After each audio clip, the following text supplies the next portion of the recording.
This is a review of the work that we had done on the activity sheet to determine the areas of these 5 different shapes: the rectangle, parallelogram, 2 triangles, and the trapezoid.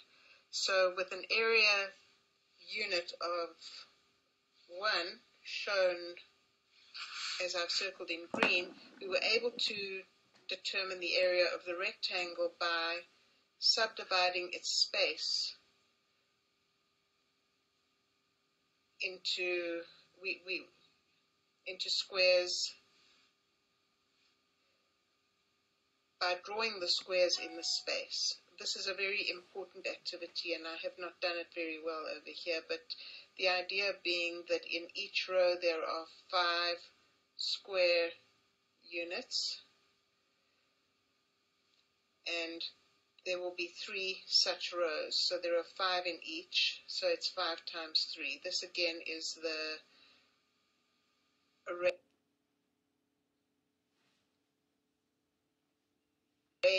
model for multiplication. So with that done, the idea is to now look at how this rectangular area fits into each of the other shapes, having determined the number of squares that fit into each of those being exactly the same area. So if you look at figure B, the blue line and the blue lines in all of the shapes represent the 5-unit width of the rectangle. And I think you can see that the width of the parallelogram is also 5 units. And by situating the rectangle exactly on top of the parallelogram so that it overlaps right at the midpoints of the 2 slanty sides, you can see by rotation the bits sticking out rotate exactly into the parts of the rectangle that are not contained by the parallelogram.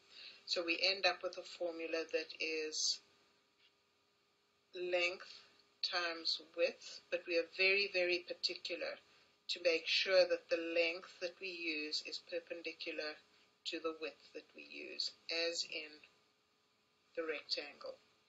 So when we go to large triangle C, this one, note that we can do the same kind of thing, that if we situate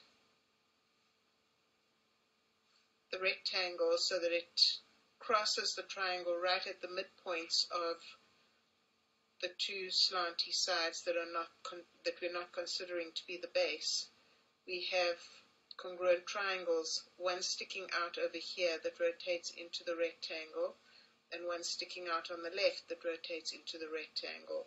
And the base of the triangle is 2, equivalent to 2 widths of the rectangle, but we're only using half of that to establish this length.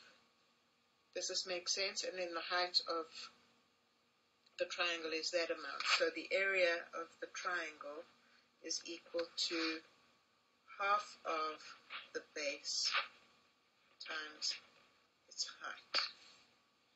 So when we look at triangle E, notice that we could extend the rectangle to be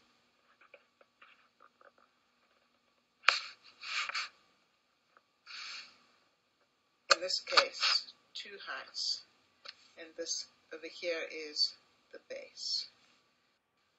Okay, so again we've got the situation where the bit that sticks out over here fits in there, and the bit that sticks out over here fits in there. So we ended up with half of the height times the base being the area of this triangle.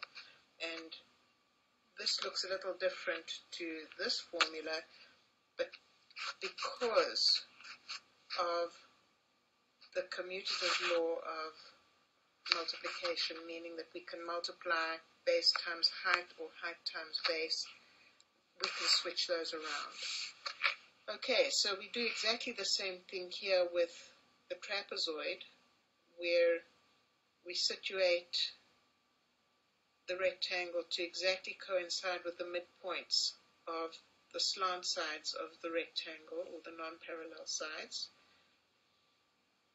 And we see that the bits that stick out fit into the bits sticking in. And the amount here and here is exactly equal to this extension sticking out and the extension sticking in. So essentially, we are using the average of the bases. If this is base 1 and this is base 2, then what we are doing is averaging the bases, right? When you average, if you've got something that's a bit too long and something that's a bit too short, you end up with something that is exactly in between. So the extent that this sticks out, that the long one sticks out, is longer by the amount that this one is too short. So that is why it is the average. And then the height is just the distance, the perpendicular distance between.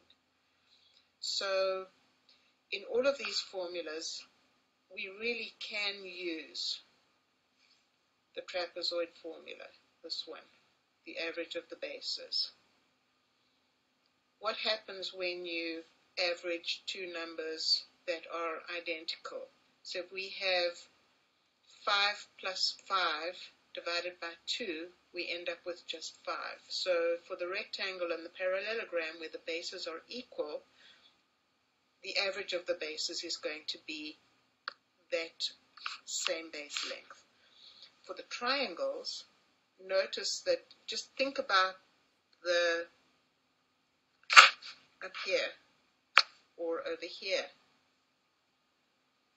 If we think about that base 2 being a 0, an infinitely small measurement, then one of these bases in the formula disappears. So we would have B1 plus B2 averaged times H. So if one of them disappears because it's a 0, as in the triangle, we end up with exactly the same formula for the area of the triangle that we would have had by reasoning in a different way.